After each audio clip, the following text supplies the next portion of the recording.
Rhapsody of realities हम पढ़ेंगे। आज मंडे 26 अक्टूबर 2020, सोमवार 26 अक्टूबर 2020। रैप्सोडी ऑफ रियलिटीज़ में आज का जो विषय पास्टर क्रिस ओयाखिलोमे के द्वारा हमें समझाया जा रहा है वो विषय ये है, आत्माओं का जीतने का प्रबंध प्रयोजन परमेश्वर करता है। ही स्पॉन्सर्स द सोल विनर, ऐसा विषय है इंग्लिश में। ही स्पॉन्सर्स द सोल विनर, आत्माओं को जीतने का प्रयोजन वो करता है। ठीक है, तो हम इंग्लिश और हिंदी दोनों भाषाओं में से संपूर्ण रीति से बाइबल रीडिंग के साथ पूरा करने वाले हैं और हम इसे इंग्लिश में भी और हिंदी भाषा में भी पूरा करने वाले हैं। ये पास्टर क्रिस ओयाखिलोमे के द्वारा दिया गया हमारे आज के लिए संदेश, हम इसे समझेंगे। वचन फिलिपियों के पत्री 2 अध्याय 25 से 30 वचन लिया गया है इसमें, ये विषय को समझने के लिए। हम इंग्लिश में इस वचन को यहाँ दिया गया हम पढ़ेंगे। Philippians 2:25-30 says, Yet I supposed it necessary to send to you Epaphroditus, my brother and companion in labor and fellow soldier, but your messenger, and that ministered to my wants, because for the work of Christ he was nigh unto death, not regarding his life, to supply your lack of service toward me. हम हिंदी में इस वचन को पढ़ेंगे। फिलिपियों की पत्री 2 अध्याय 25 से 30 वचन ऐसा कहता है, पर मैंने इपफ्रोदितुस को, जो मेरा भाई और सहकर्मी और संगी योद्धा और तुम्हारा दूत और आवश्यक बातों में मेरी सेवा टहल करने वाला है, तुम्हारे पास भेजना आवश्यक समझा, क्योंकि उसका मन तुम सब में लगा हुआ था। इस कारण वह व्याकुल रहता था, क्योंकि तुमने उसकी बीमारी का हाल सुना था। निश्चय ही वह बीमार तो हो गया था, यहाँ तक कि मरने पर था, परंतु परमेश्वर ने उस पर दया की, और केवल उस ही पर नहीं पर मुझ पर भी की। मुझे शोक पर शोक न हुआ, इसलिए मैंने उसे भेजने का और भी यत्न किया कि तुम उससे फिर भेंट करके आनंदित हो जाओ और मेरा भी शोक घट जाए। इसलिए तुम प्रभु में उससे बहुत आनंद के साथ भेंट करना और ऐसों का आदर किया करना, क्योंकि वह मसीह के काम के लिए अपने प्राणों पर जोखिम उठाकर मृत्यु के निकट आ गया था, ताकि जो घटी तुम्हारी ओर से मेरी सेवा में हुई उसे पूरा करे।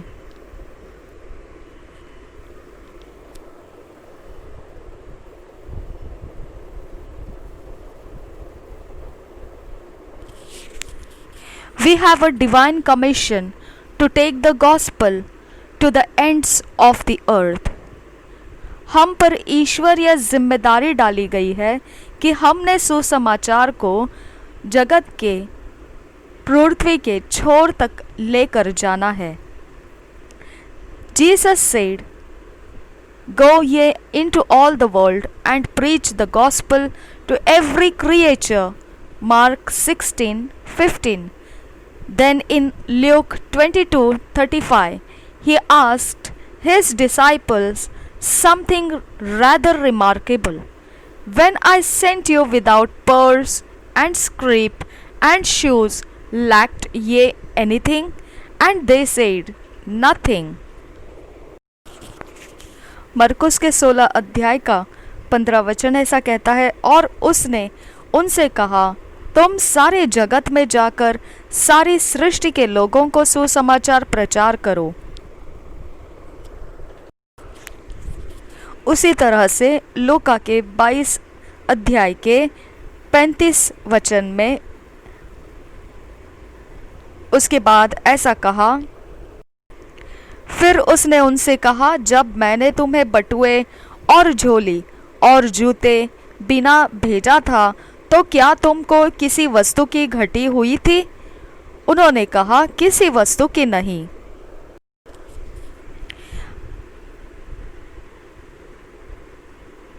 It shows that when God sends you on an assignment, He sees to it that everything you require to accomplish it is available to you.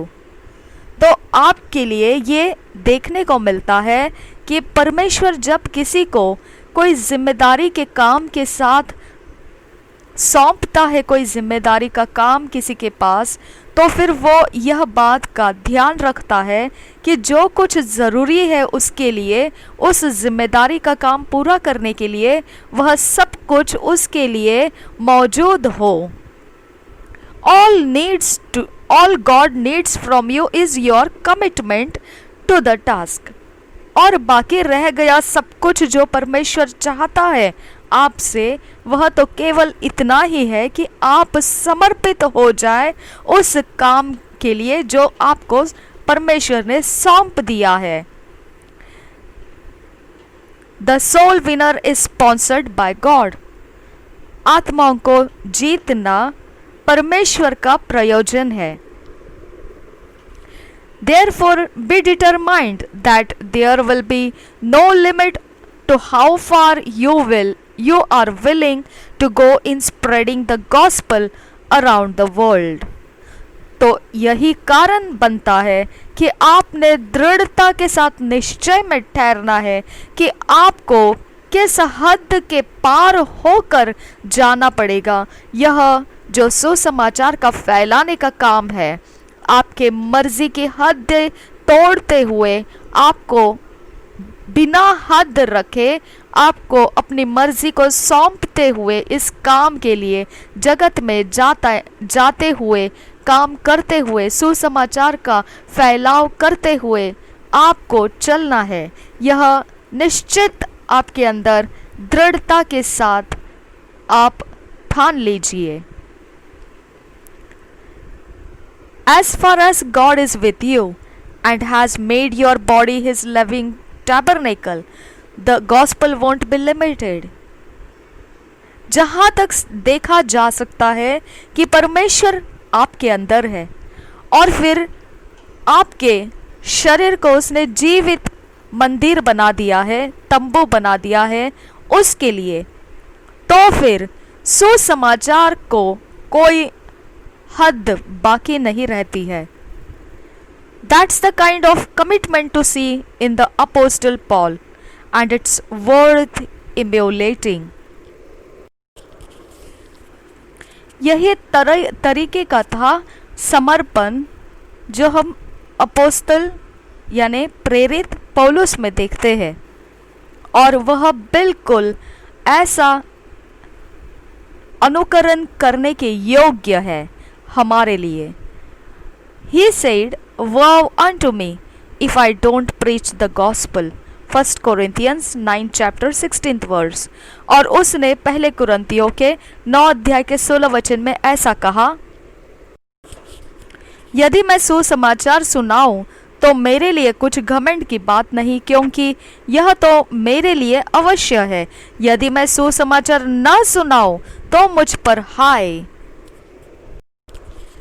Some people have committed their time and resources to ensuring the gospel reaches every nation of the world. कुछ लोगों ने तो इस प्रकार से अपने समय को समर्पित कर दिया है और अपनी चीज़ों को भी उन्होंने खास ख्याल रखते हुए सुसमाचार के लिए दे दिए हैं, ताकि सुसमाचार राष्ट्र जो जगत में है उन सब तक पहुंच सके। They do great exploits in advancing God's agenda, making up for the lack or shortcomings of others. वो बहुत ही बड़े ऐसे पराक्रमी काम कर लेते हैं, परमेश्वर के जो कार्य सूची दी गई है उसके बढ़ोतरी में, और यह सब कुछ जो भी घटी है या कमजोरी है दूसरों के अंदर, They give so much money to the furtherance of the gospel, and the more they give, the more the Lord channels resources their way so they can accomplish greater things for Him. और वो इतना सारा धन बढ़ाते हैं सुसमाचार के कामों में, वो इस प्रकार से आगे बढ़ाकर आगे बढ़कर दे देते हैं सुसमाचार के कामों के लिए, और फिर बहुत ज़्यादा देने की वजह से प्रभु उनको वही तरह से स्रोत बना देता है कुछ प्राप्त करने के लिए, और फिर वह एक रास्ता बन जाता है उनके लिए बड़े बड़े काम करने के लिए जो उनके लिए ज़रूरी है परमेश्वर के कामों की सूचियों में जो करने के लिए कहा गया है। यह सब कुछ संभव हो पाता है जब वो अपने सारे धन के साथ आगे बढ़कर सुसमाचार के काम फैलाने में अपना समर्पण देते हैं। He will supply all you ever require to fulfill his purpose of soul winning. वो आपके लिए वो सब कुछ जो ज़रूरी है सुसमाचार के काम को फैलाने के लिए, आत्माओं को बचाने के लिए, वह सब कुछ ज़रूरत का आपको वह देता रहेगा हमेशा के लिए। Decide that through you the gospel will continue to prosper and you will keep at it until the rapture of the church. अब निश्चय कर लीजिए आप कि सुसमाचार आपके द्वारा बढ़ता जाएगा और फिर आप उस काम को बनाए रखेंगे उस समय तक जब तक आप देखेंगे कलीसिया मसीह में उठा लिए गई हो।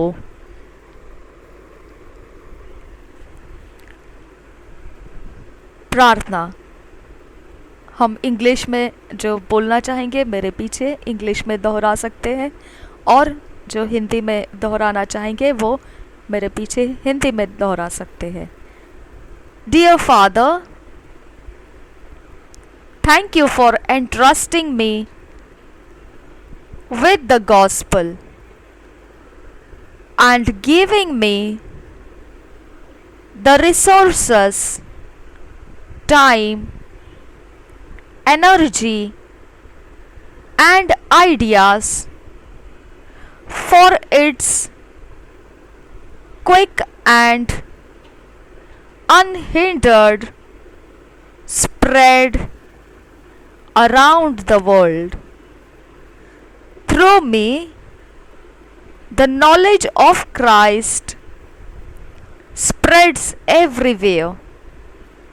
The light of the glorious gospel of Christ dispels darkness in the hearts of the unconverted, impacting them with the message of eternal life, establishing them in righteousness.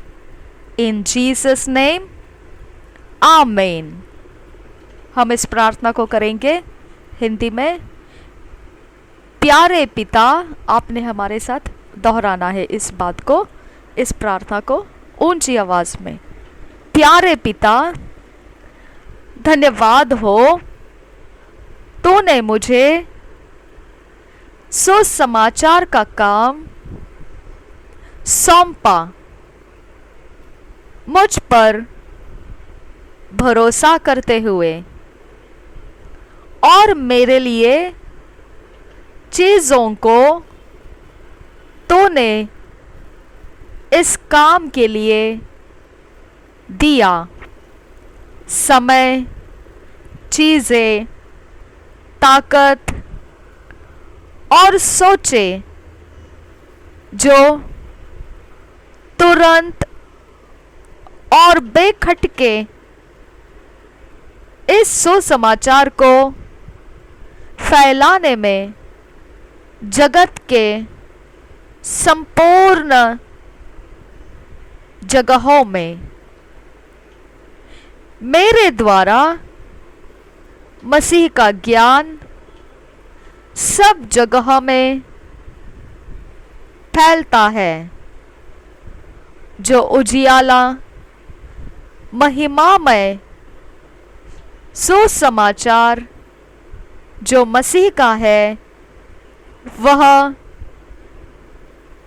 जो हृदय है बिना परिवर्तन के उनके अंधेरे को हटाता है और उनको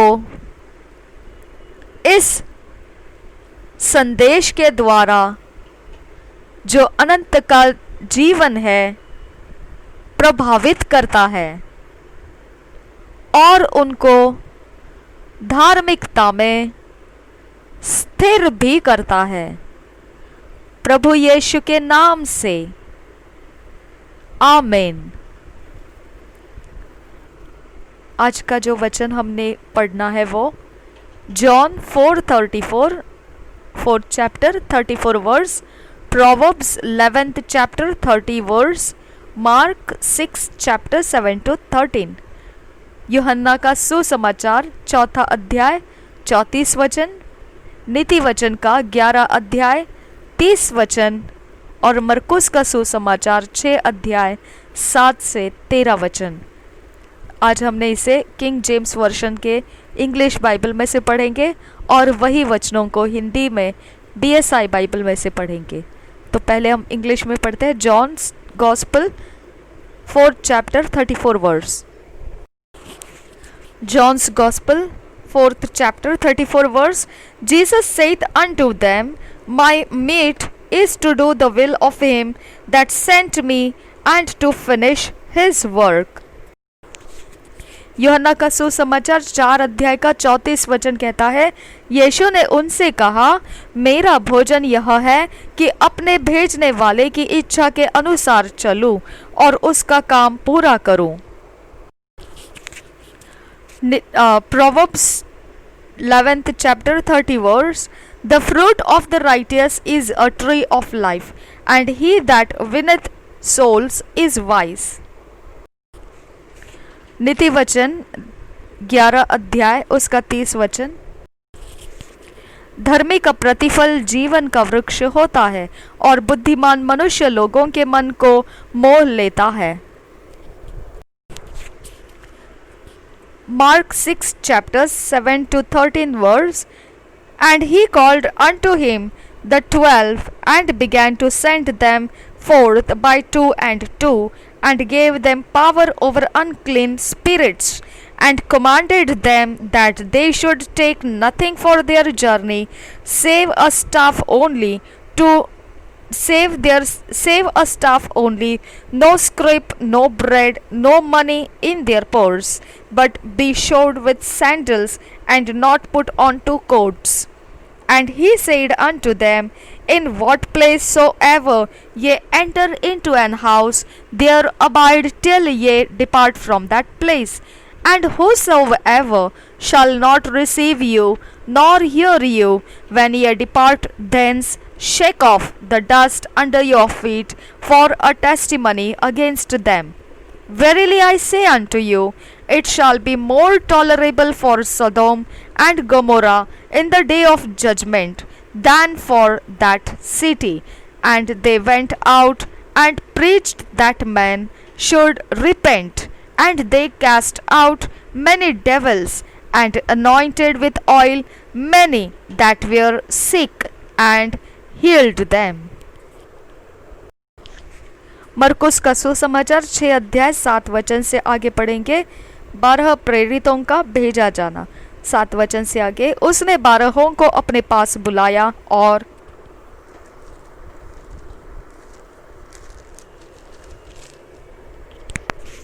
उन्हें 2-2 करके भेजने लगा और उन्हें अशुद्ध आत्माओं पर अधिकार दिया।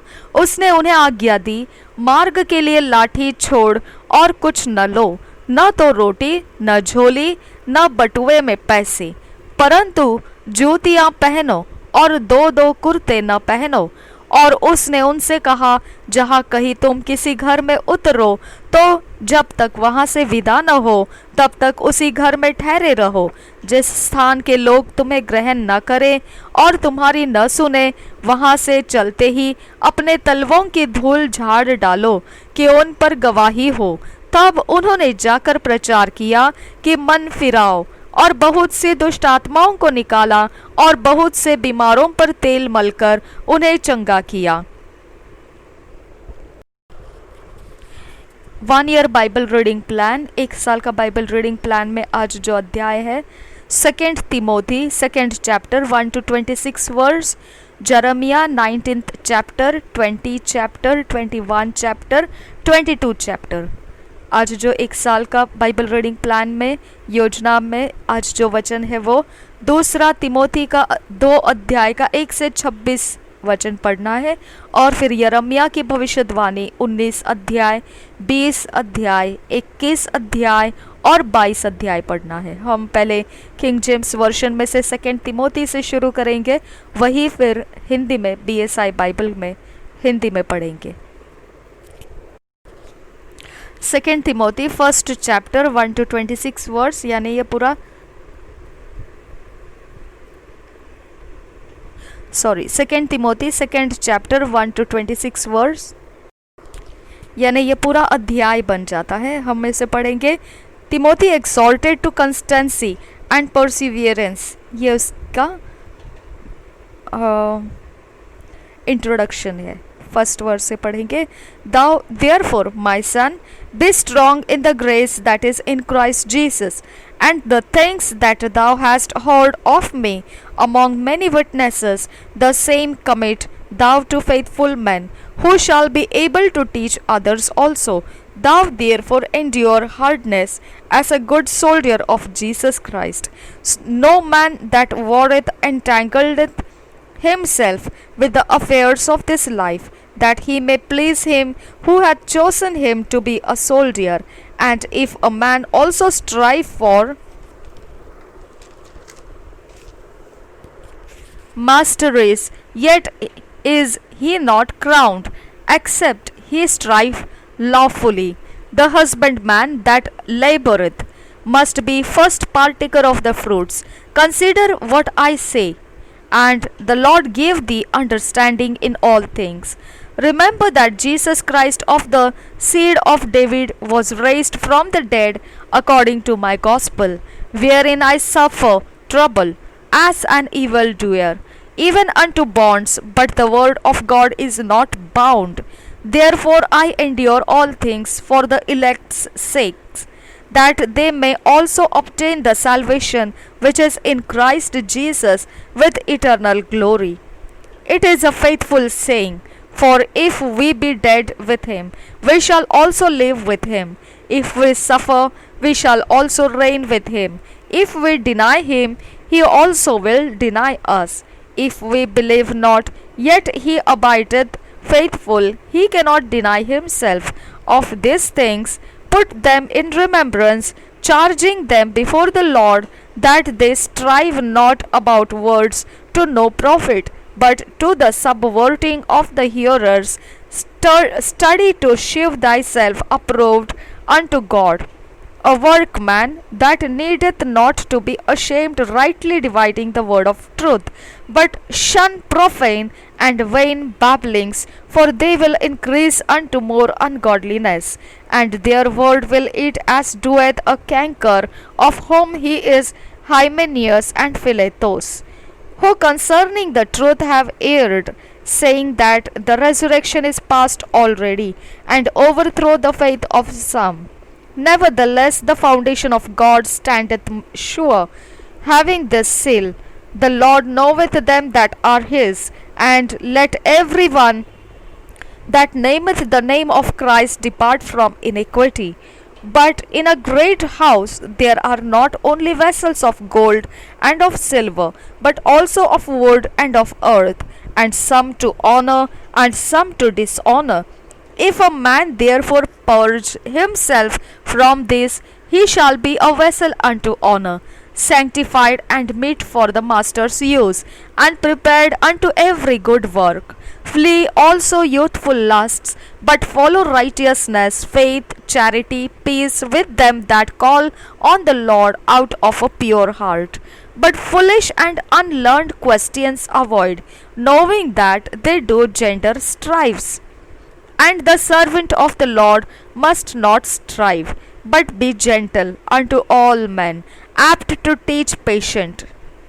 In meekness, instructing those that oppose themselves, if God peradventure will give them repentance to the acknowledging of the truth, and that they may recover themselves out of the snare of the devil, who are taken captive by him at his will.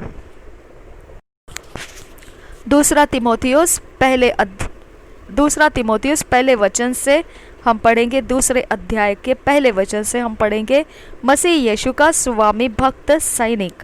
दूसरे अध्याय का पहले वचन से पढ़ेंगे। इसलिए हे मेरे पुत्र, तो उस अनुग्रह से जो मसीह यीशु में है बलवंत हो जा, और जो बातें तूने बहुत से गवाहों के सामने मुझसे सुनी है उन्हें विश्वासी मनुष्यों को सौंप दे, जो दूसरों को भी सिखाने के योग्य हो।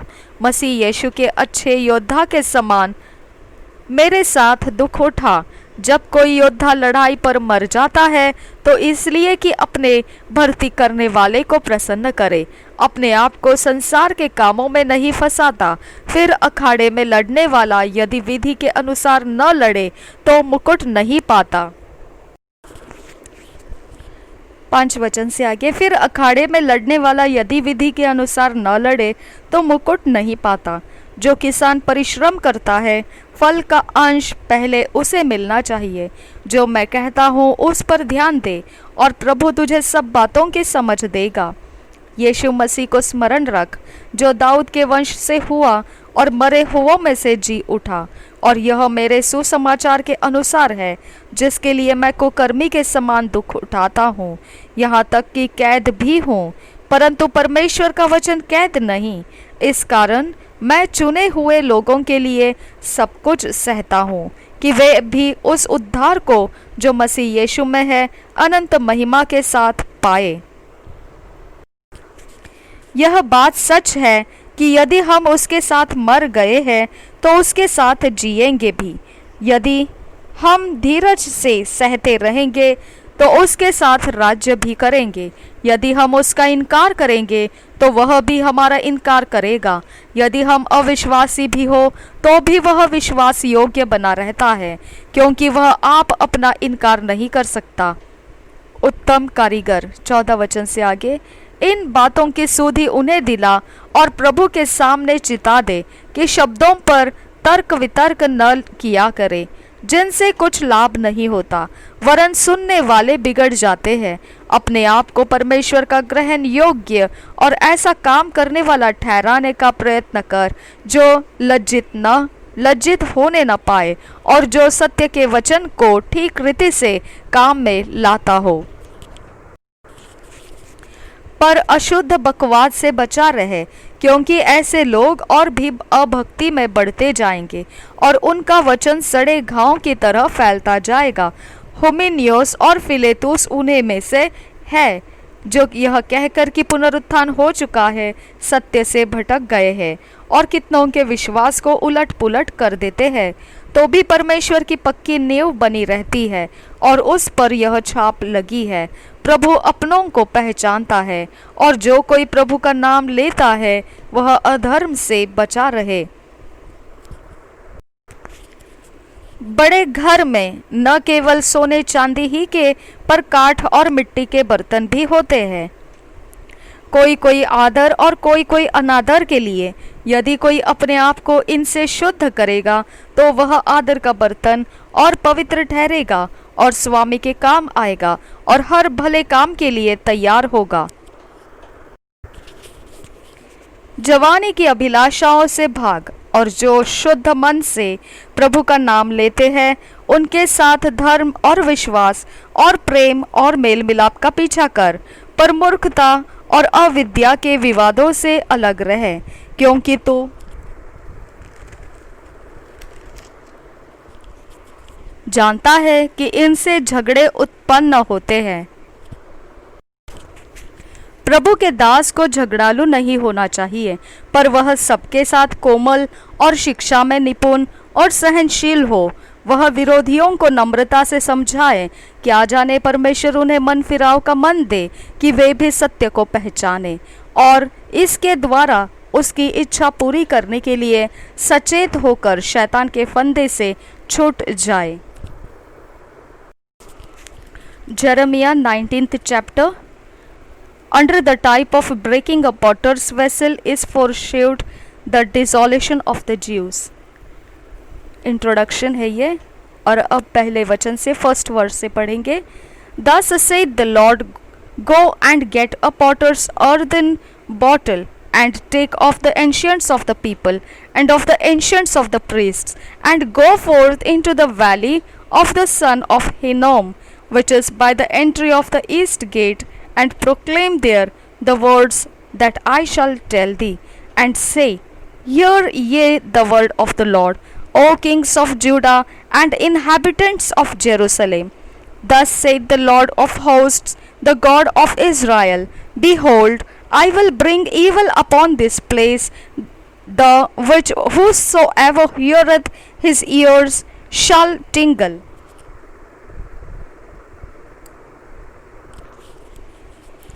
Because they have forsaken me and estranged this place, and have burned incense in it unto other gods, whom neither they nor their fathers have known, nor the kings of Judah, and have filled this place with the blood of innocents. They have built also the high places of Baal to burn their sons with fire for burnt offerings unto Baal, which I commanded not, nor spake it, neither came it into my mind. Therefore, behold, the days come, saith the Lord, that this place shall no more be called Topheth, nor the valley of the son of Hinnom, but the valley of laughter.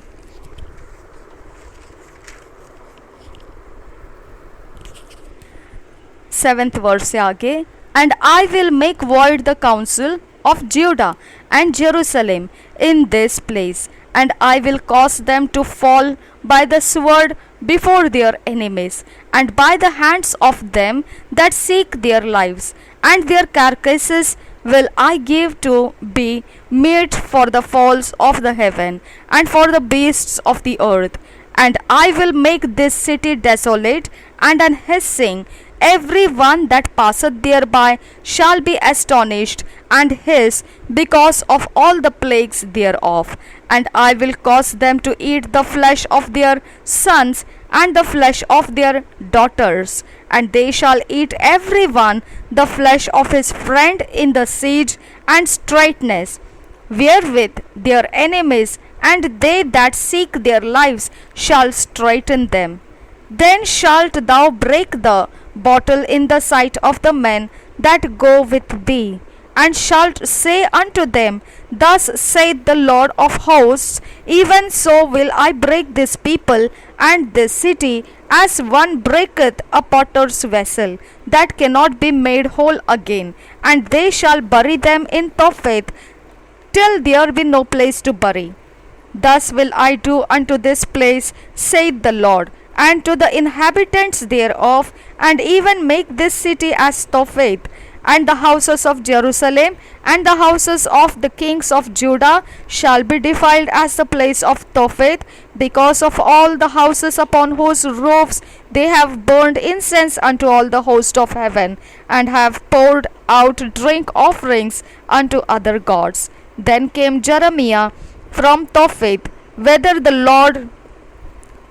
Lord had sent him to prophesy, and he stood in the court of the Lord's house, and said to all the people, Thus saith the Lord of hosts, the God of Israel, Behold, I will bring upon this city and upon all her towns all the evil that I have pronounced against it, because they have hardened their necks, and that hardened their necks, that they might not hear my words.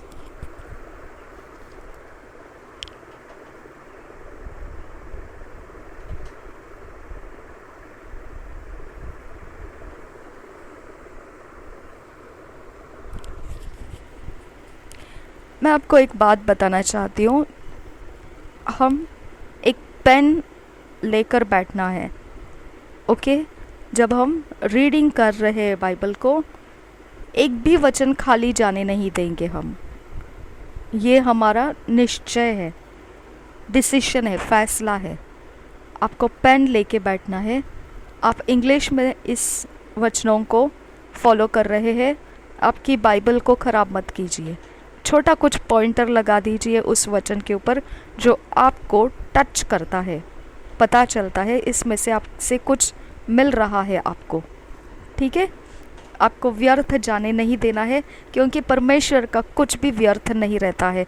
उसका touch वचनों के अंदर से जब मिलता है, कुछ काम के लिए दिया गया है, उसे हमें छोड़ना नहीं है। Please I request, okay, do it.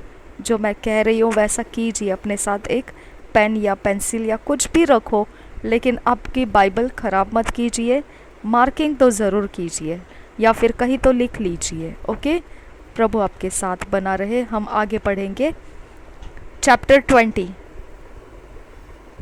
Pashur, smiting Jeremiah, receives a new name and a fearful doom. Jeremiah complains of contempt, treachery, and of his birth.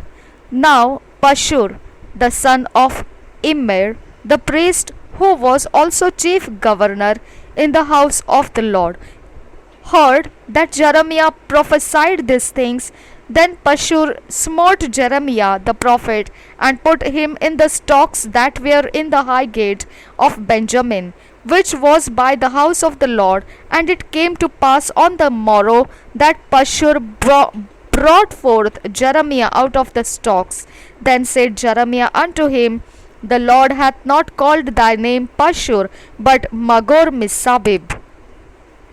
For thus saith the Lord, Behold, I will make thee a terror to thyself and to all thy friends, and they shall fall by the sword of their enemies, and thine eyes shall behold it. And I will give all Judah into the hand of the king of Babylon, and he shall carry them captive into Babylon, and shall slay them with the sword.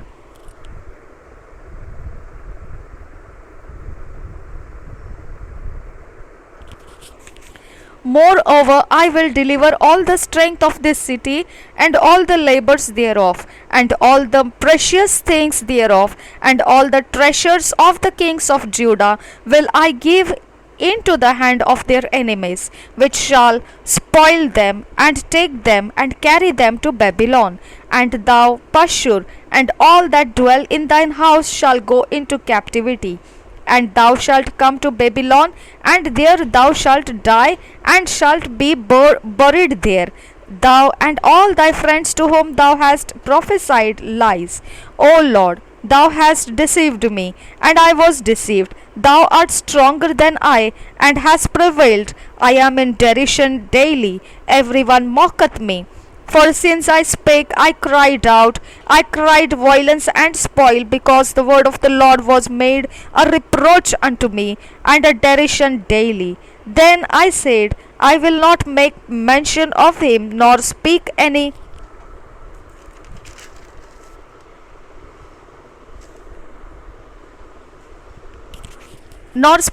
more in his name. But his word was in mine heart as a burning fire, shut up in my bones, and I was weary with forbearing, and I could not stay. For I heard the defaming of many, fear on every side.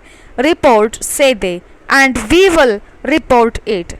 All my familiars watched for my halting, saying, Poor adventure, he will be enticed, and we shall prevail against him, and we shall take our revenge on him. But the Lord is with me as a mighty terrible one.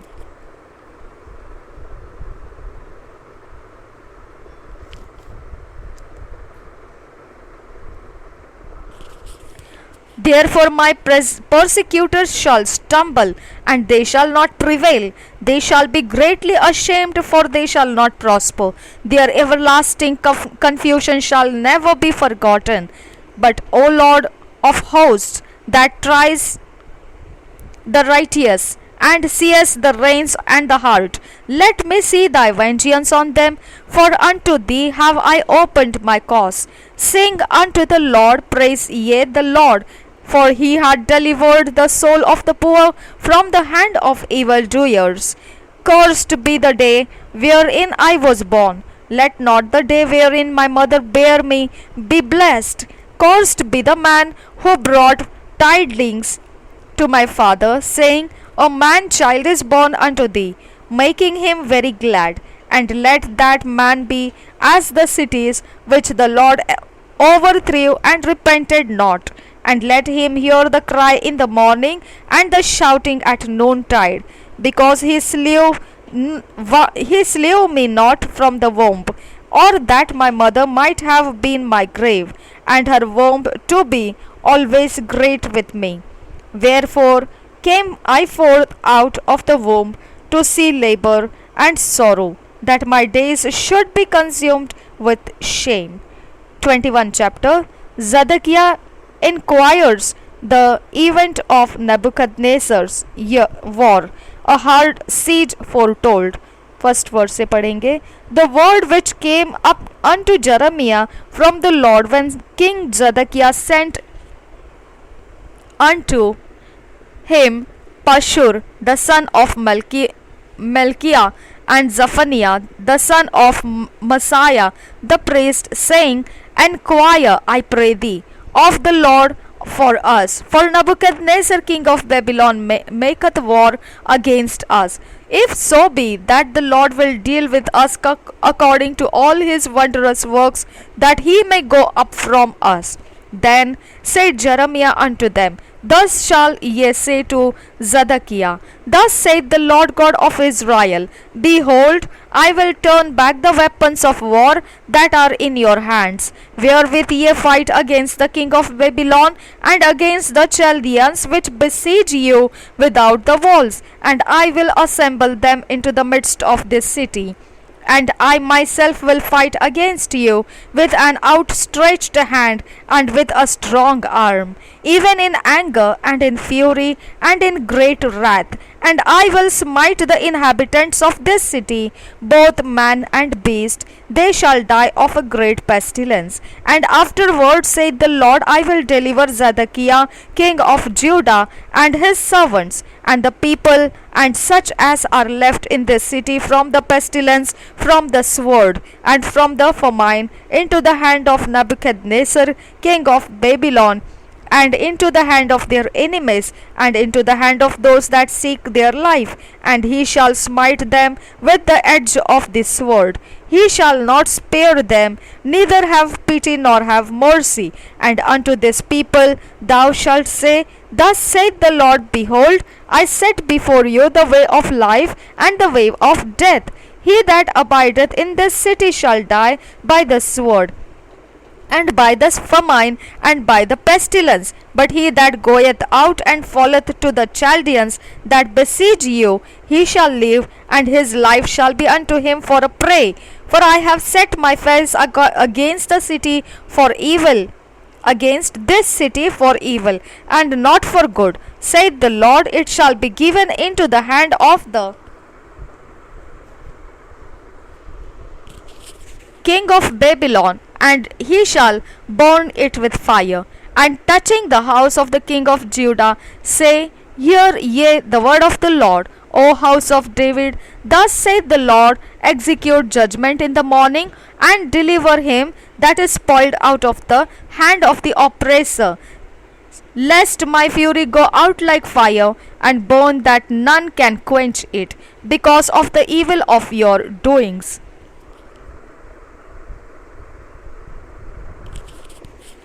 Behold, I am against thee, O inhabitant of the valley, and rock of the plain, saith the Lord, which say, Who shall come down against us, or who shall enter into our habitations? But I will punish you according to the fruit of your doings, saith the Lord. And I will kindle a fire in the forest thereof, and it shall devour all things round about it.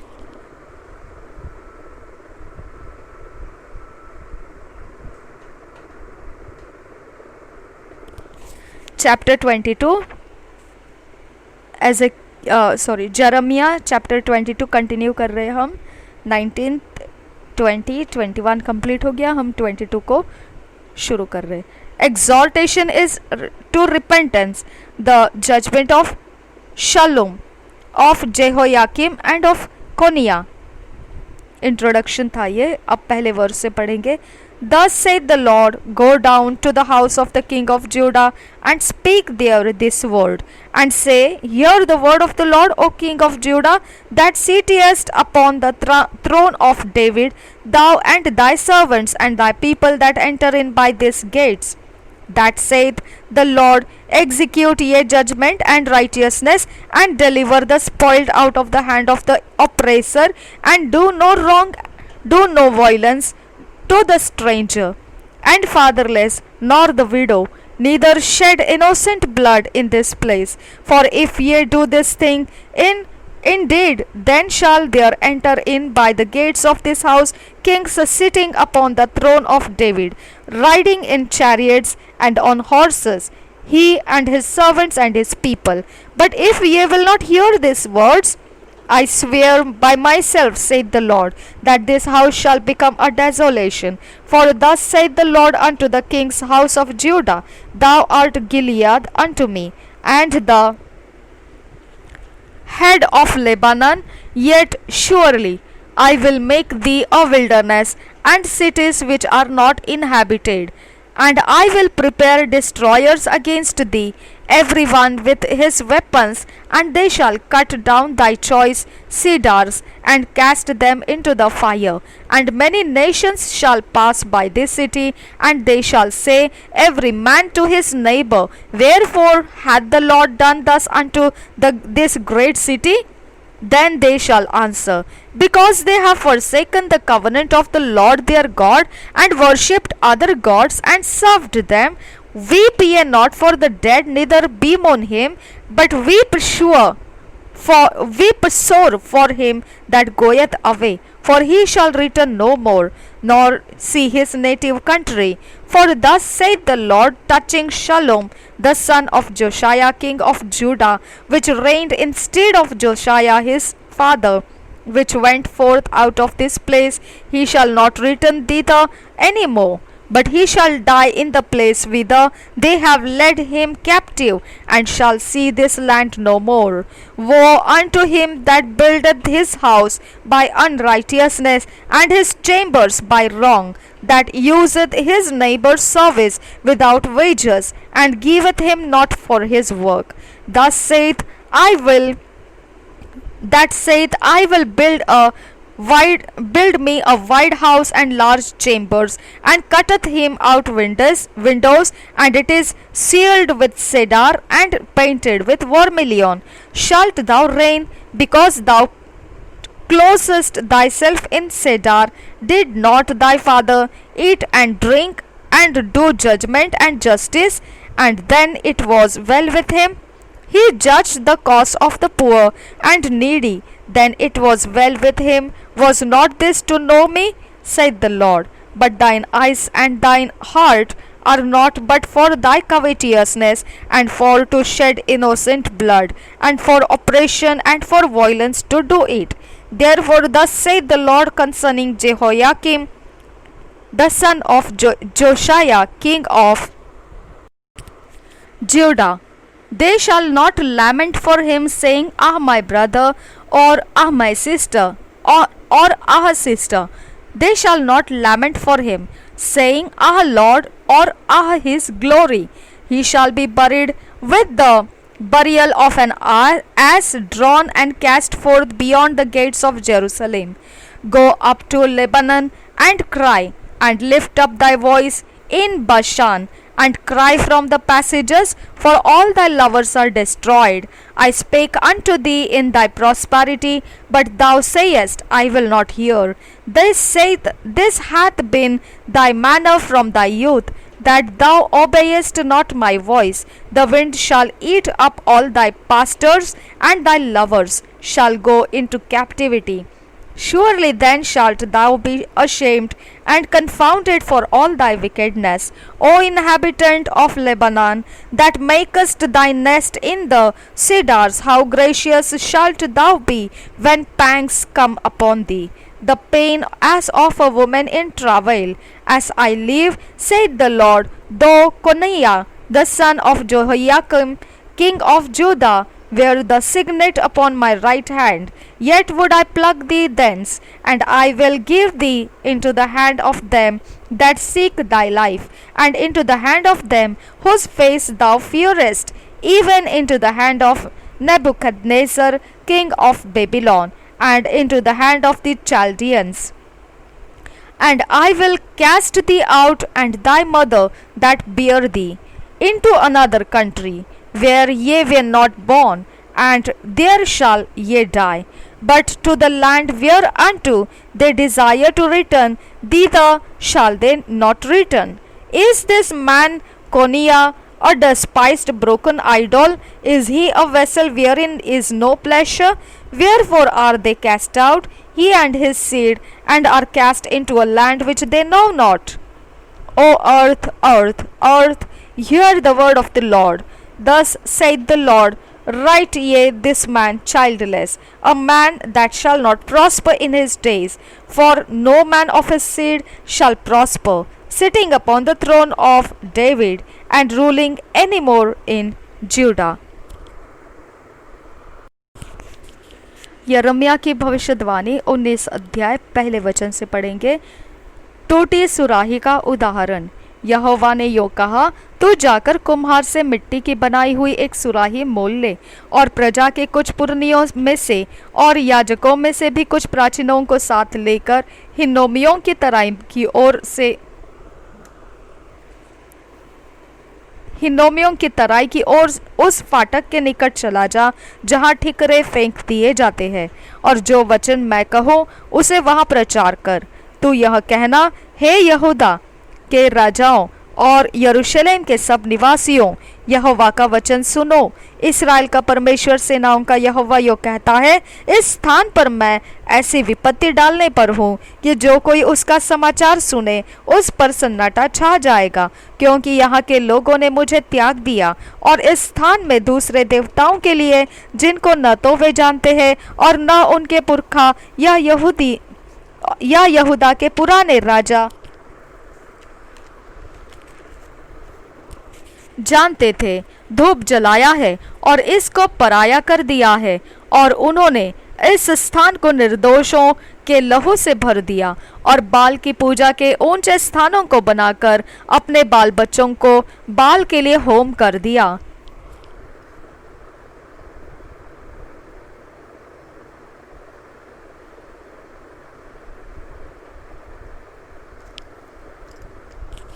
यद्यपि मैंने कभी भी जिसकी आज्ञा नहीं दी, न उसकी चर्चा की, और न वह कभी मेरे मन में आया, इस कारण यहोवा की यह वाणी है कि ऐसे दिन आते हैं कि यह स्थान फिर तोपेत या हिन्नोमियों की तराई न कहलाएगा, वरन घात ही की तराई कहलाएगा।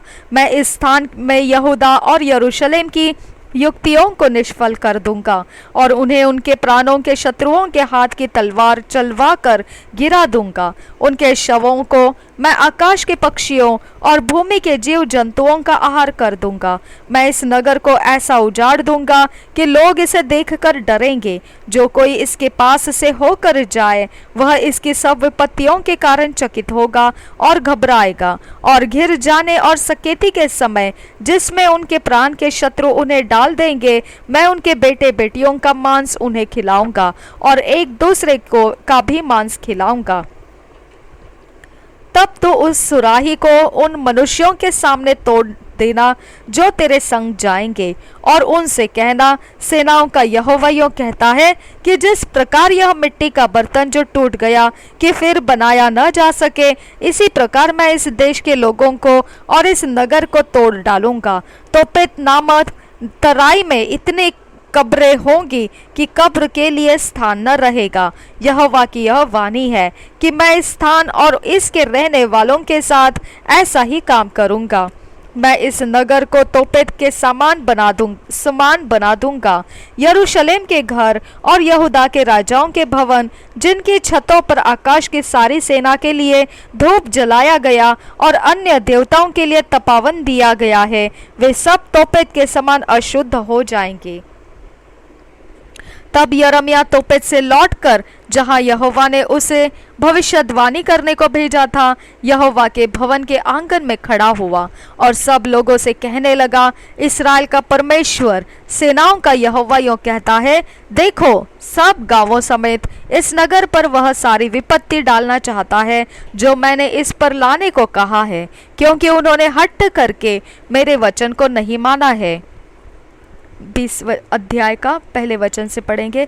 यिर्मयाह और पशहूर याजक के बीच विवाद।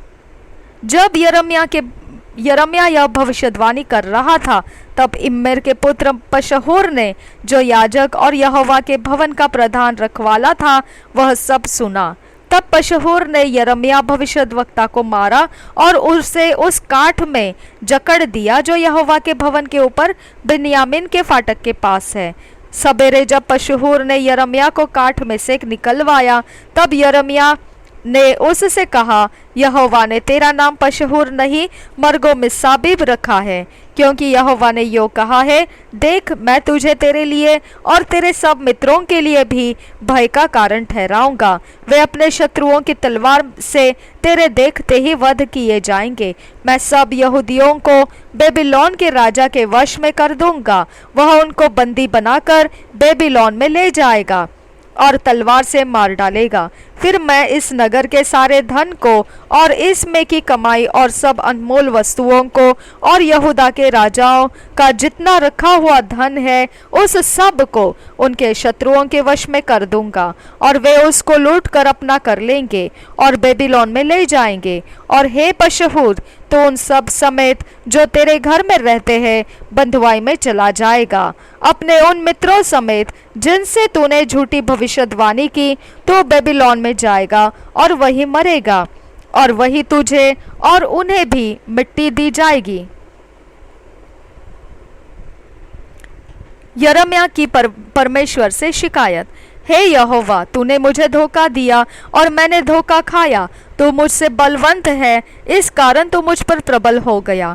दिन भर मेरी हंसी उड़ाई जाती है, सब कोई मुझसे ठट्ठा करते हैं, क्योंकि जब मैं बातें करता हूँ तब मैं और जोर से पुकार पुकार कर ललकारता हूँ।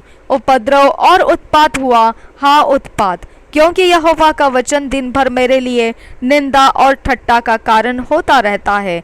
यदि मैं कहूँ मैं उसकी चर्चा न करूँगा, न उसके नाम से बोलूँगा, तो मेरे हृदय की ऐसी दशा होगी मानो मेरी हड्डियों में धधकती हुई आग हो, और मैं अपने को रोकते रोकते थक गया, पर मुझसे रहा नहीं जाता।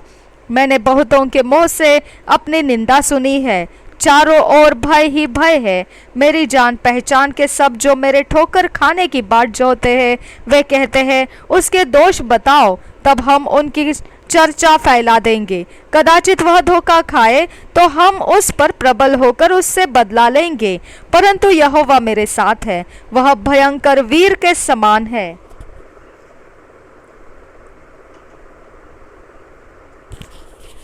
इस कारण मेरे सताने वाले प्रबल न होंगे, वे ठोकर खाकर गिरेंगे। वह बुद्धि से काम नहीं करते, इसलिए उन्हें बहुत लज्जित होना पड़ेगा। उनका अपमान सदैव बना रहेगा और कभी भूला न जाएगा। हे सेनाओं के यहोवा, हे धर्मियों के परखने वाले और हृदय और मन के ज्ञाता, जो बदला तो उनसे लेगा उसे मैं देखूं, क्योंकि मैंने अपना मुकद्दमा तेरे ऊपर छोड़ दिया है। यहोवा के लिए गाओ, यहोवा की स्तुति करो, क्योंकि वह दरिद्र जन के प्राण के को कुकर्मियों के हाथ से बचाता है।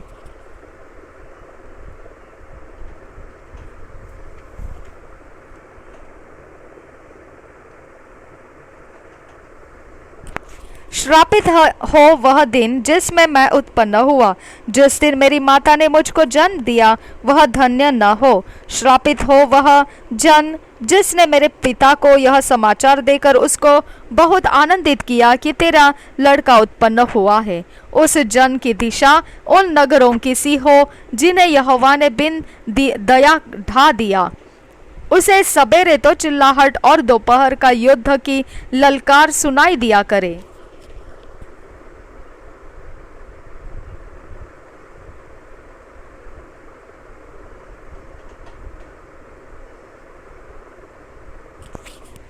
क्योंकि उसने मुझे गर्भ ही में न मार डाला कि मेरी माता का गर्भाशय ही मेरी कब्र होती और मैं उसी में सदा पड़ा रहता। मैं क्यों उत्पात और शोक भोगने के लिए जन्मा और कि अपने जीवन में परिश्रम और दुख देखूं और अपने दिन नाम धराई मैं व्यतीत करूं। यरूशलेम के पतन की भविष्यवाणी 21 अध्याय से हम पढ़ेंगे पहले वचन से। यह वचन यहोवा की ओर से यिर्मयाह के पास उस समय पहुंचा जब सिदकिय्याह राजा ने उसके पास मलकिय्याह के पुत्र पशहूर और मसैया याजक के पुत्र सपन्याह के हाथ से यह कहला भेजा, हमारे लिए यहोवा से पूछ, क्योंकि बेबीलोन का राजा नबूकदनेस्सर हमारे विरुद्ध युद्ध कर रहा है। कदाचित यहोवा हमसे अपने सब आश्चर्य कर्मों के अनुसार ऐसा व्यवहार करे कि वह हमारे पास से चला जाए।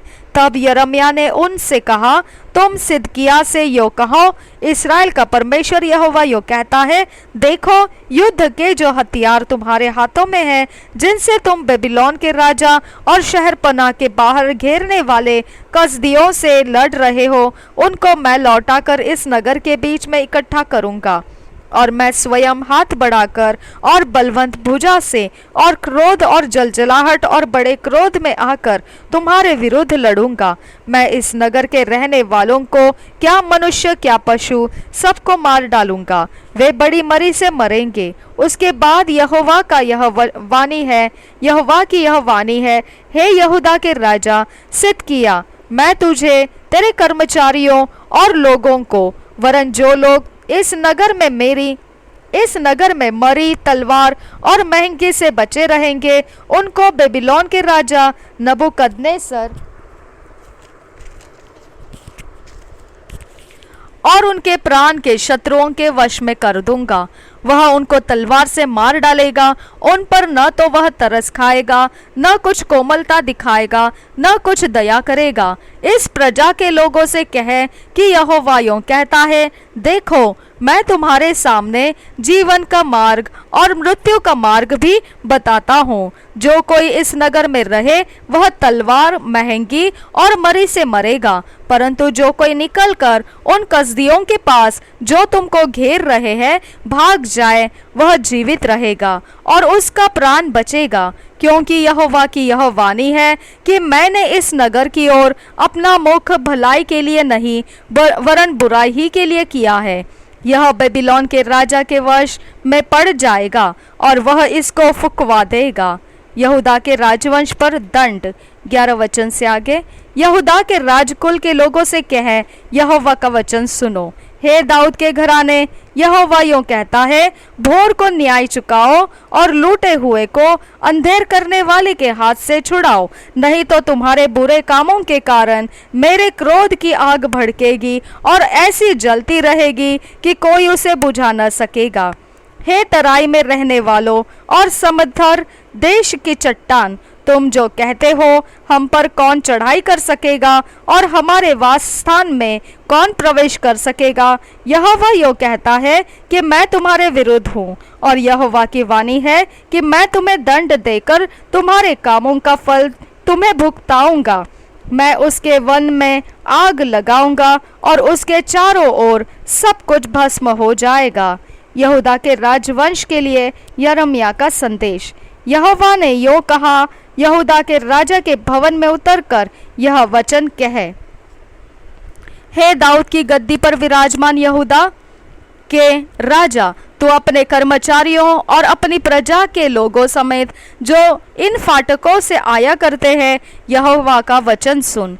यहोवा यों कहता है, न्याय और धर्म के काम करो और लूटे हुए को अंधेर करने वाले के हाथ से छुड़ाओ। परदेशी, अनाथ और विधवा पर अंधेर व उपद्रव मत करो, न इस स्थान में निर्दोषों का लहू बहाओ। देखो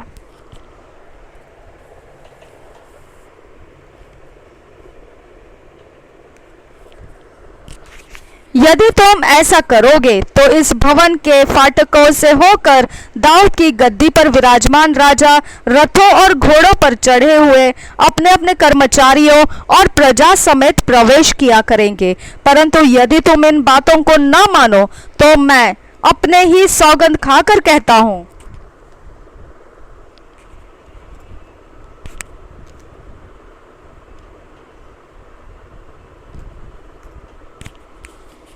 यहोवा की यह वाणी है कि यह भवन उजाड़ हो जाएगा, क्योंकि यहोवा यहूदा के राजा के इस भवन के विषय में यों कहता है, तो मुझे गिलाद देश सा और लेबानोन के शिखर सा दिखाई पड़ता है, परंतु निश्चय मैं तुझे मरुस्थल व एक निर्जल नगर बनाऊंगा।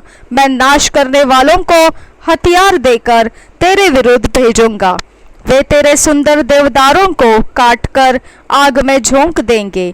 जाति जाति के लोग जब इस नगर के पास से निकलेंगे तब एक दूसरे से पूछेंगे, यहोवा ने इस बड़े नगर को ऐसी दशा क्यों की है? तब लोग कहेंगे, इसका कारण यह है कि उन्होंने अपने परमेश्वर यहोवा की वाचा को तोड़कर दूसरे देवताओं को दंडवत की और उनकी उपासना भी की। यहोआहाज शल्लूम के विषय यिर्मयाह का संदेश।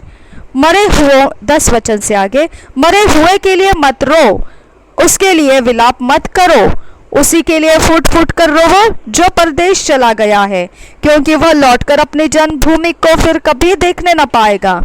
क्योंकि यहूदा के राजा योशिय्याह का पुत्र शल्लूम, जो अपने पिता योशिय्याह के स्थान पर राजा था और इस स्थान से निकल गया, उसके विषय में यहोवा यूँ कहता है, वह फिर यहाँ लौटकर न आने पाएगा। वह जिस स्थान में बंधुआ होकर गया है उसी में मर जाएगा और इस देश को फिर कभी देखने न पाएगा।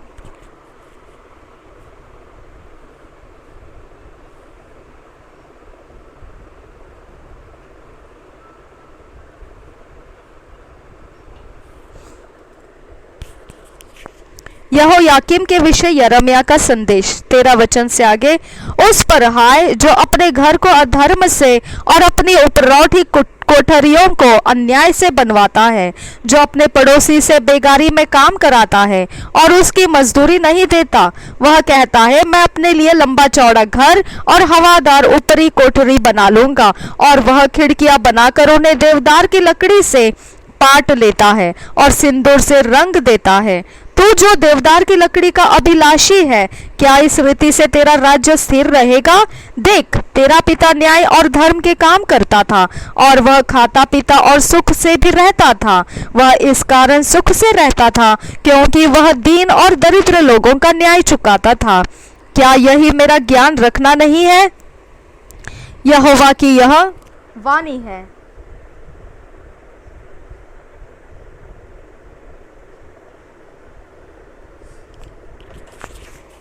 परंतु तू केवल अपना ही लाभ देखता है और निर्दोष की हत्या करने और अंधेरों और उपद्रव करने में अपना मन और दृष्टि लगाता है।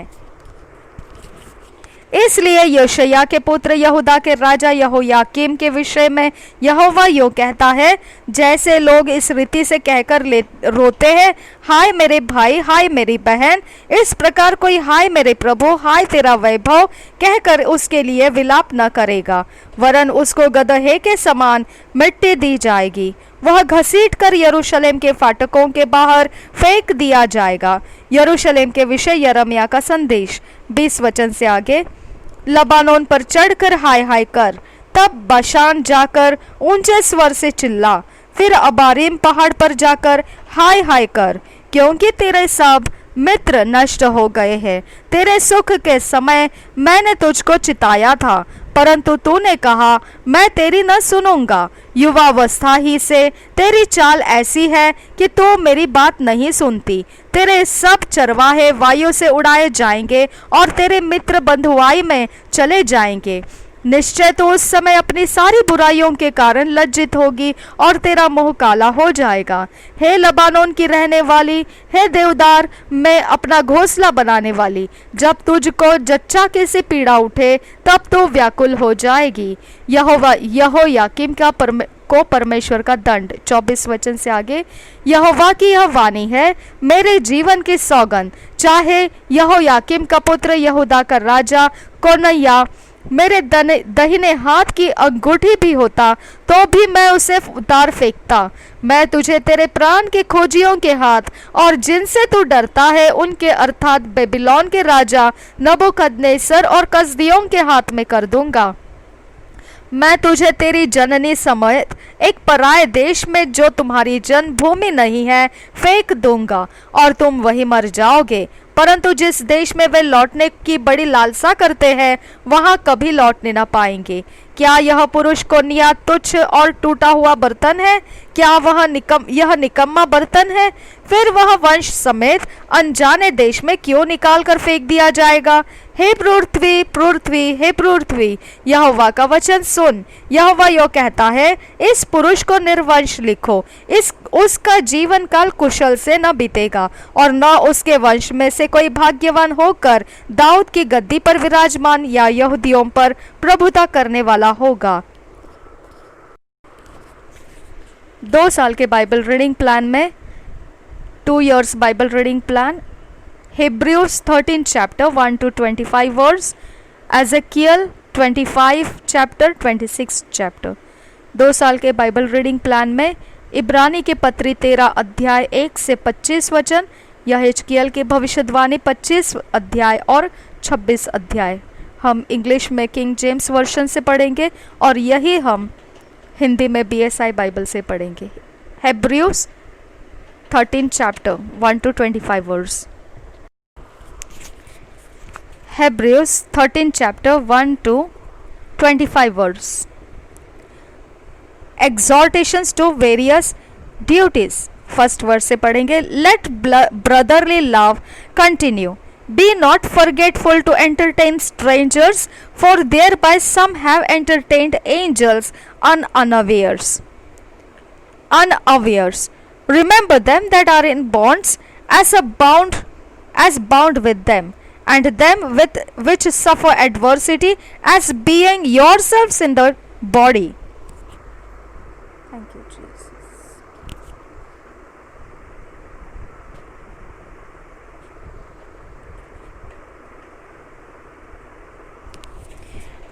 Fourth वचन, Marriage is honorable in all and the bed undefiled, but whoremongers and adulterers God will judge।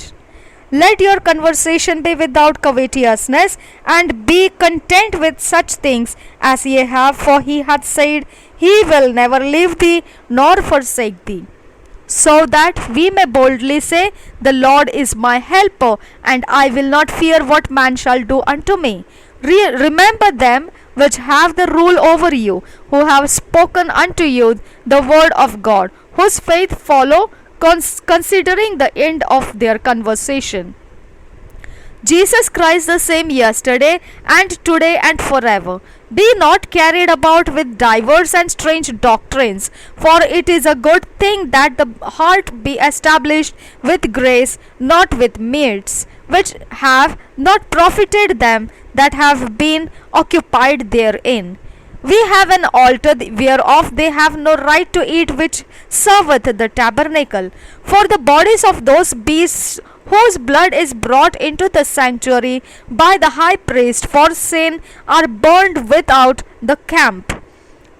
Wherefore Jesus also, that he might sanctify the people with his own blood, suffered without the gate।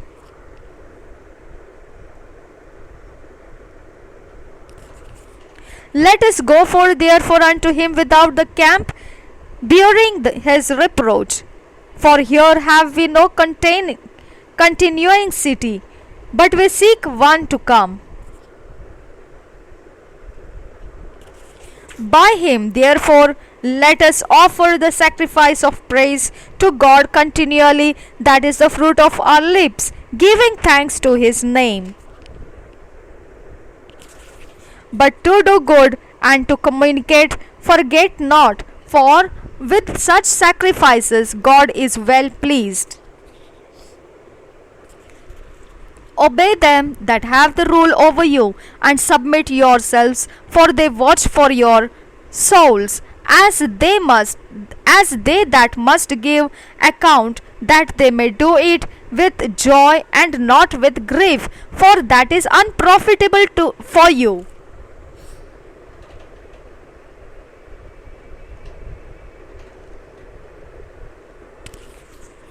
Pray for us, for we trust we have a good conscience, in all things willing to live honestly. But I beseech you the rather to do this, that I may be restored to you the sooner. Now the God of peace, that brought again from the dead our Lord Jesus, that great shepherd of the sheep, through the blood of the everlasting covenant, make you perfect in every good work to do his will, working in you that which is well pleasing in his sight, through Jesus Christ, to whom be glory forever and ever. Amen. And I beseech you, brethren, suffer the word of exhortation, for I have written a letter unto you in few words. Know ye that our brother Timothy is set at liberty, with whom, if he comes shortly, I will see you. Salute all them that have the rule over you, and all the saints, they of Italy, salute you. Grace be with you all. Amen. Written to the Hebrews from Italy by Timothy.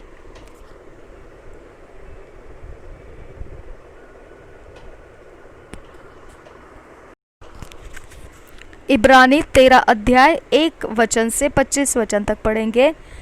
यहोवा की मसीही जीवन जीने के निर्देश। पहले वचन से, भाईचारे की प्रीति बनी रहे, अतिथि सत्कार करना न भूलना, क्योंकि इसके द्वारा कुछ लोगों ने अनजाने में स्वर्गदूतों का आदर सत्कार किया है। कैदियों की ऐसी सुधि लो कि मानो उनके साथ तुम भी कैद हो, और जिनके साथ बुरा बर्ताव किया जाता है उनकी भी यह समझकर सुधि लिया करो कि हमारी भी देह है। विवाह सब में आदर की बात समझी जाए, और विवाह बिछौना निष्कलंक रहे, क्योंकि परमेश्वर व्यभिचारियों और पर स्त्रीगामियों का न्याय करेगा। तुम्हारा स्वभाव लोभ रहित हो, और जो तुम्हारे पास है उसी पर संतोष करो, क्योंकि उसने आप ही कहा है, मैं तुझे कभी न छोड़ूंगा और न कभी तुझे त्यागूंगा। इसलिए हम निडर होकर कहते हैं, प्रभु मेरा सहायक है, मैं न डरूंगा। मनुष्य मेरा क्या कर सकता है? जो तुम्हारे अगुवे थे और जिन्होंने तुम्हें परमेश्वर का वचन सुनाया है, उन्हें स्मरण रखो, और ध्यान से उनके चाल चलन का अंत देखकर उनके विश्वास का अनुकरण करो।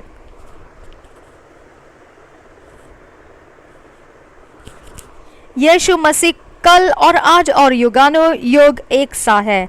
नाना प्रकार के विचित्र उपदेशों से न भरमाए जाओ, क्योंकि मन का अनुग्रह से दृढ़ रहना भला है, न कि उन खाने की वस्तुओं से जिनसे काम रखने वालों को कुछ लाभ न हुआ।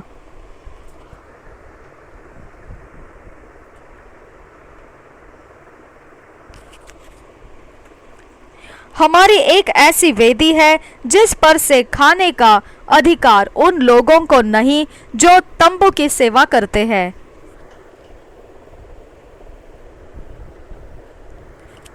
क्योंकि जिन पशुओं का लहू महायाजक पाप बलि के लिए पवित्र स्थान में ले जाता है, उनकी देह छावनी के बाहर जलाई जाती है।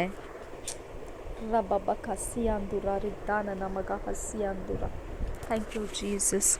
12 वचन से आगे,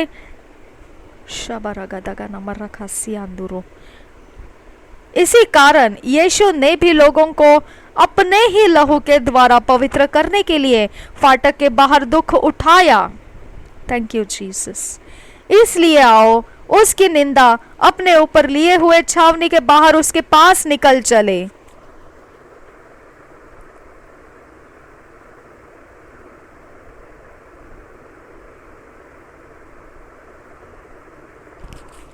क्योंकि यहाँ हमारा कोई स्थायी नगर नहीं, वरन हम एक आने वाले नगर की खोज में है। इसलिए हम उसके द्वारा स्तुति रूपी बलिदान, अर्थात उन होठों का फल जो उसके नाम का अंगीकार करते हैं, परमेश्वर को सर्वदा चढ़ाया करें। भलाई करना और उदारता दिखाना ना भूलो, क्योंकि परमेश्वर ऐसे बलिदानों से प्रसन्न होता है। अपने अगुओं की आज्ञा मानो और उनके अधीन रहो, क्योंकि वे उनके समान तुम्हारे प्राणों के लिए जागते रहते हैं, जिन्हें लेखा देना पड़ता है। वे यह काम आनंद से करे, न कि ठंडी सांस ले लेकर, क्योंकि इस दिशा में तुम्हें कुछ लाभ नहीं।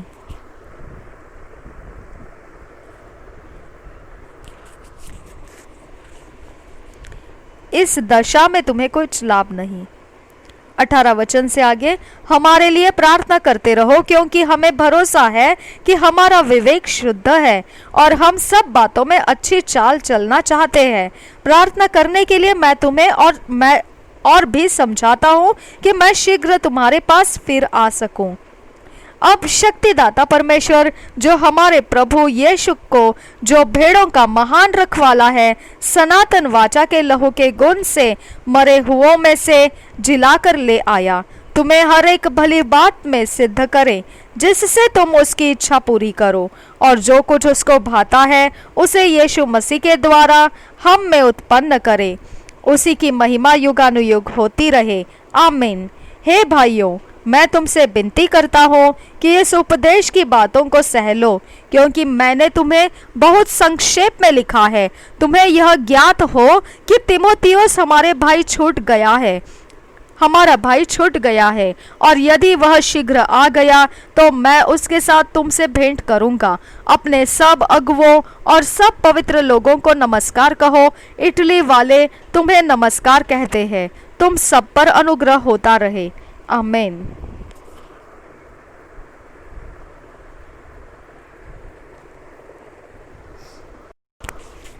एजेकियल 25 चैप्टर फर्स्ट वर्स से पढ़ेंगे। इसके इंट्रोडक्शन में है, God's recompense of the Ammonites, Moab, Seir and upon the Philistines. First verse से पढ़ेंगे, the word of the Lord came again unto me, saying, Son of man, set thy face against the Ammonites and prophesy against them, and say unto the Ammonites, Hear the word of the Lord God. Thus saith the Lord God, because thou sayest, Aha, against my sanctuary, when it was profaned, and against the land of Israel, when it was desolate, and against the house of Judah, when they went into captivity.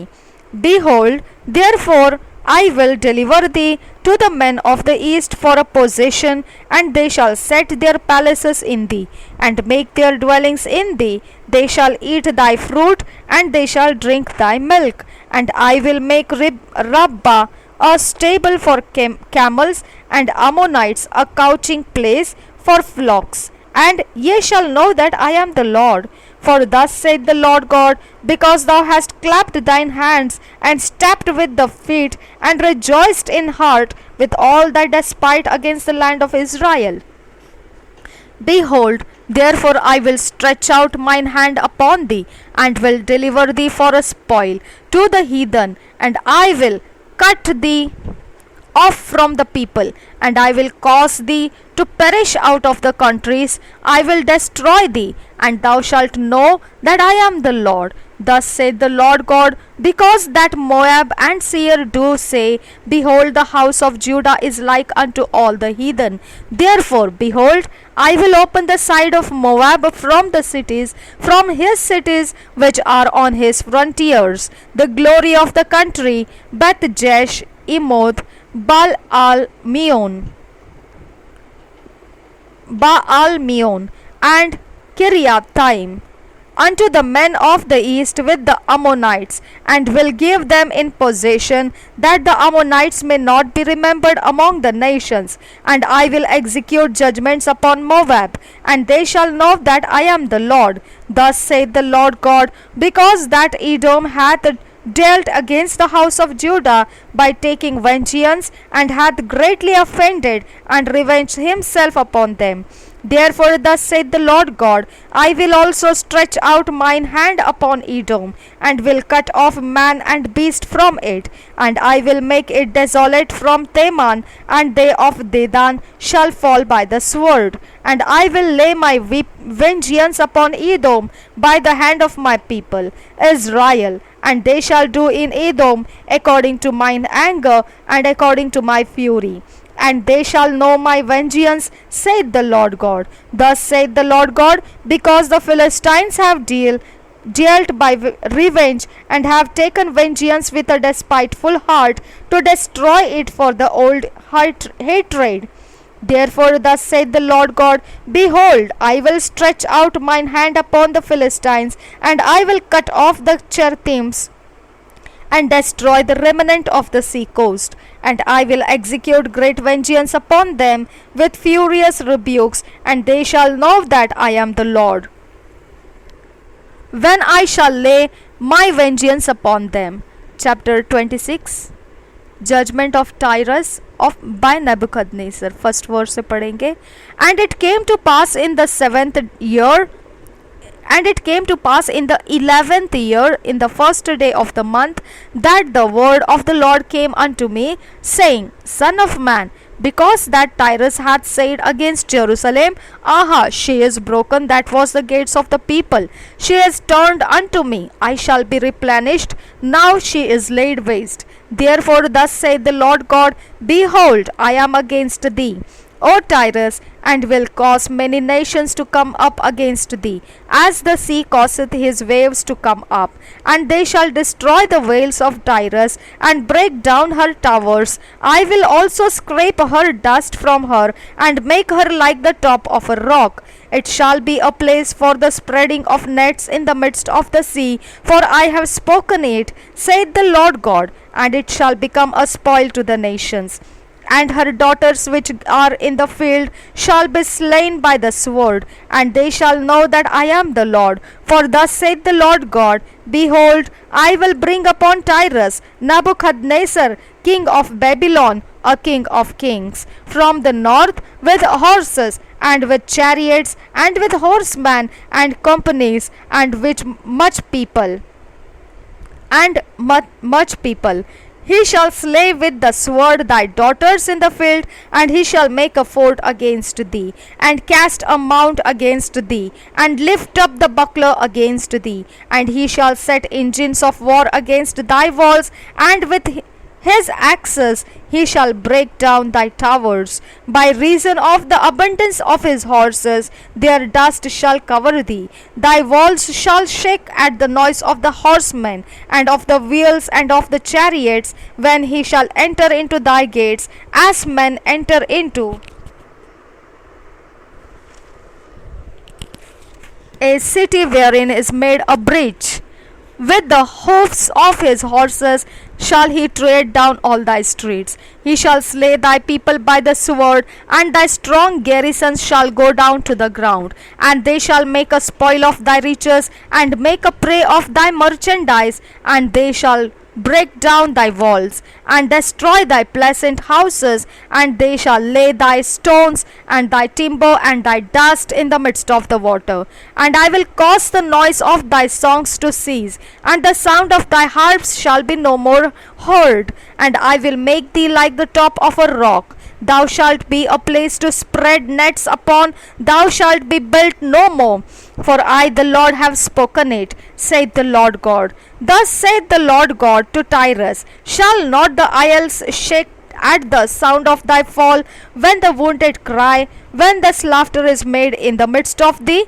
Then all the princes of the sea shall come down from their thrones, and lay away their robes, and put off their broidered garments. They shall clothe themselves with trembling. They shall sit upon the ground, and shall tremble at every moment, and be astonished at thee. And they shall take up a lamentation for thee, and say to thee, How art thou destroyed? Thou wast inhabited of seafaring men, the renowned city, which was strong in the sea, she and her inhabitants, which caused their terror to be on all that haunt it.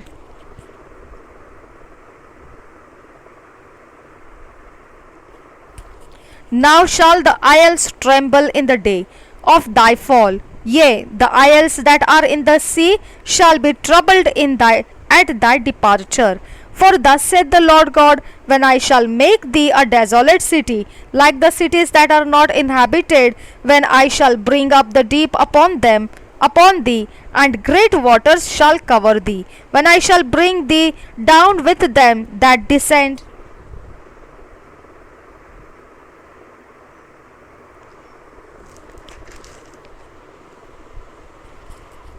into the pit with the people of old time, and shall set thee in the low parts of the earth, in places desolate of old, with them that go down to the pit, that thou be not inhabited, and I shall set glory in the land of the living.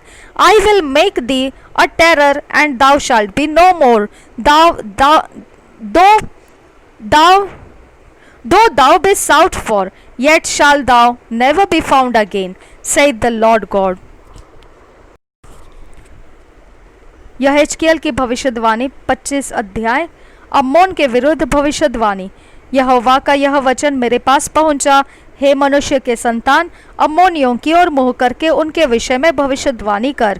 उनसे कह, हे अम्मोनियों, परमेश्वर यहोवा का वचन सुनो।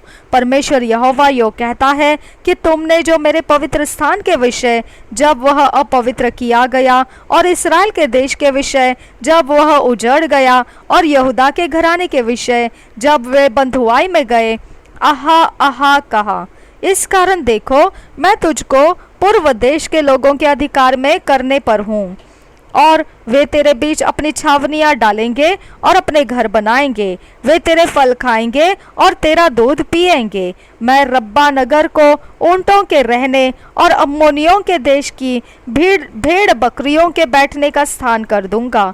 तब तुम जान लोगे कि मैं यहोवा हूँ। क्योंकि परमेश्वर यहोवा यूं कहता है, तुमने जो इस्राएल के देश के कारण ताली बजाई और नाचे और अपने सारे मन के अभिमान से आनंद किया, इस कारण देख, मैंने अपना हाथ तेरे ऊपर बढ़ाया है और तुझको जाति जाति को लूट कर दूंगा, और देश देश के लोगों में से तुझे मिटाऊंगा और देश देश में से नष्ट करूंगा। मैं तेरा सत्यानाश कर डालूंगा, तब तू जान लेगा कि मैं यहोवा हूँ। मोवाब के विरुद्ध भविष्यवाणी 8 वचन से आगे। परमेश्वर यहोवा यो कहता है, मोवाब और सेईर जो कहते हैं, देखो, यहूदा का घराना और सब जातियों के समान हो गया है। इस कारण देख, मोवाब के देश के किनारे के नगरों को बेत्यशिमोत, बलमोन और किरियातेम, जो उस देश के शिरोमणि है, मैं उनका मार्ग खोलकर उन्हें पूर्व देश के लोगों के वश में ऐसा कर दूंगा कि वे अम्मोनियों पर चढ़ाई करें, और मैं अम्मोनियों को यहाँ तक उनके अधिकार में कर दूंगा कि जाति जाति के बीच उनका स्मरण फिर न रहेगा। मैं मोवाब को भी दंड दूंगा, तब वे जान लेंगे कि मैं यहोवा हूँ। एदोम के विरुद्ध भविष्यवाणी। परमेश्वर यहोवा भी कहता है 12 वचन से आगे, एदोम ने जो यहूदा के घराने से पलटा लिया और उनसे बदला लेकर बड़ा दोषी हो गया है, इस कारण परमेश्वर यहोवा यूं कहता है, मैं एदोम के देश के विरुद्ध अपना हाथ बढ़ाकर उसमें से मनुष्य और पशु दोनों को मिटाऊंगा, और तेमान से लेकर ददान तक उसको उजाड़ कर दूंगा, और वे तलवार से मारे जाएंगे। मैं अपनी प्रजा इस्राएल के द्वारा एदोम से अपना बदला लूंगा, और वे उस देश में मेरे कोप और जलजलाहट के अनुसार काम करेंगे। तब वे मेरा पलटा लेना जान लेंगे। परमेश्वर यहोवा की यही वाणी है। पलिश्तिया के विरुद्ध भविष्यवाणी 15 वचन से आगे। परमेश्वर यहोवा यो कहता है, क्योंकि पलिश्ती लोगों ने पलटा लिया, वरन अपनी युग युग की शत्रुता के कारण अपने मन के अभिमान से बदला लिया कि नाश करे। इस कारण परमेश्वर यहोवा यो कहता है, देख, मैं पलिश्तियों के विरुद्ध अपना हाथ बढ़ाने पर हूँ, और करेतिया को मिटा डालूंगा, और समुद्र तीर के बचे हुए रहने वालों का नाश करूंगा। मैं जलजलाहट के साथ मुकदमा लड़कर उनसे कड़ाई के साथ पलटा लूंगा, और जब मैं उनसे बदला ले लूंगा, तब वे जान लेंगे कि मैं यहोवा हूँ। 26 अध्याय। सोर के विरुद्ध भविष्यवाणी। पहले वचन से। 11 वर्ष के पहले महीने के पहले दिन को यहोवा का यह वचन मेरे पास पहुंचा। हे मनुष्य के संतान, सोर ने जो यरूशलेम के विषय में कहा है, आहा आहा, जो देश देश के लोगों के फाटक के समान था, वह नष्ट के समान थी वह नष्ट हो गई, उसके उजड़ जाने से मैं भरपूर हो जाऊंगा। इस कारण परमेश्वर यहोवा कहता है, हे सोर, देख मैं तेरे विरुद्ध हूँ और ऐसा करूंगा कि बहुत सी जातियां तेरे विरुद्ध ऐसे उठेगी जैसे समुद्र की लहरें उठती है। वे सोर की शहरपनाह को गिराएंगे और उसके गुम्मटों को तोड़ डालेगी, और मैं उस पर से उसकी मिट्टी खुरच कर उसे नंगी चट्टान कर दूंगा। वह समुद्र के बीच का जाल फैलाने ही का स्थान हो जाएगा, क्योंकि परमेश्वर यहोवा की यह वाणी है, वह जाति जाति से लुट जाएगा, और उसकी वो जो बेटियां मैदान में है वे तलवार से मारी जाएगी। तब वे जान लेंगे कि मैं यहोवा हूँ, क्योंकि परमेश्वर यहोवा यह कहता है, देख मैं सोर के विरुद्ध राजाधिराज बेबीलोन के राजा नबूकदनेस्सर के घोड़ों, रथों, सवारों, बड़ी भीड़ और दल के समेत उत्तर दिशा से ले आऊंगा। तेरी जो बेटियां मैदान में हो उनको वह तलवार से मारेगा, और तेरे विरुद्ध कोट बनाएगा और दमदमा बांधेगा और ढाल उठाएगा। वह तेरी शहरपनाह के विरुद्ध युद्ध के यंत्र चलाएगा और तेरे गुम्मटों को फरसों से ढा देगा। उसके घोड़े इतने होंगे कि तू उनकी धूल से ढांप जाएगा, और जब वह तेरे फाटकों में ऐसे घुसेंगे जैसे लोग नाके वाले नगर में घुसते हैं, तब तेरी शहरपनाह सवारों, छकड़ों और रथों के शब्द से कांप उठेगी।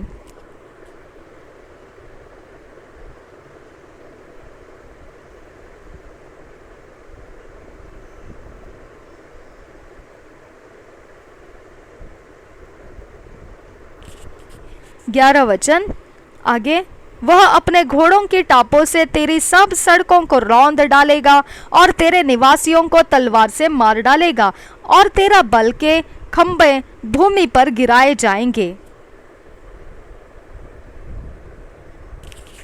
लोग तेरा धन लूटेंगे और तेरे व्यापार की वस्तुएं छीन लेंगे।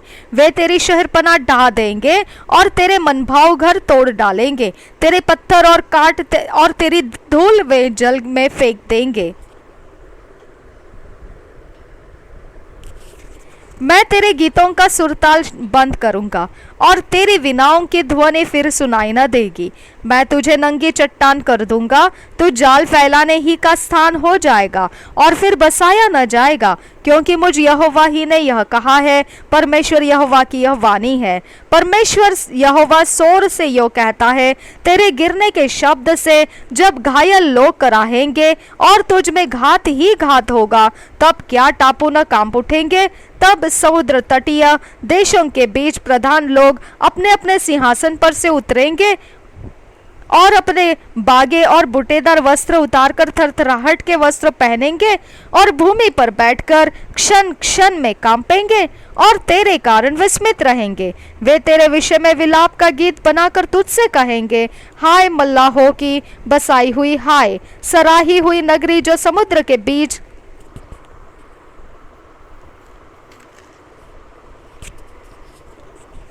निवासियों समेत सामर्थी रही और सब टिकने वालों के डराने वाली नगरी थी, तो कैसी नाश हुई है। तेरे गिरने के दिन टापू कांप उठेंगे और तेरे जाते रहने के कारण समुद्र के सब टापू घबरा जाएंगे, क्योंकि परमेश्वर यहोवा यो कहता है, जब मैं तुझे निर्जन नगरों के समान उजाड़ करूंगा और तेरे ऊपर महासागर चढ़ाऊंगा और तू गहरे जल में डूब जाएगा, तब गड्ढे में और गिरने वालों के संग मैं तुझे भी प्राचीन लोगों में उतार दूंगा और गड्ढे में और गिरने वालों के संग तुझे भी नीचे के लोक में रखकर प्राचीन काल के उजड़े हुए स्थान के समान कर दूंगा, यहाँ तक कि तू फिर न बसेगी और न जीवन के लोक में कोई स्थान पाएगा।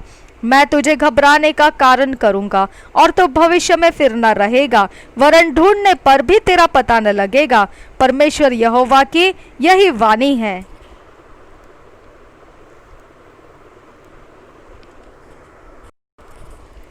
प्रभु यीशु हम सबके साथ बना रहे।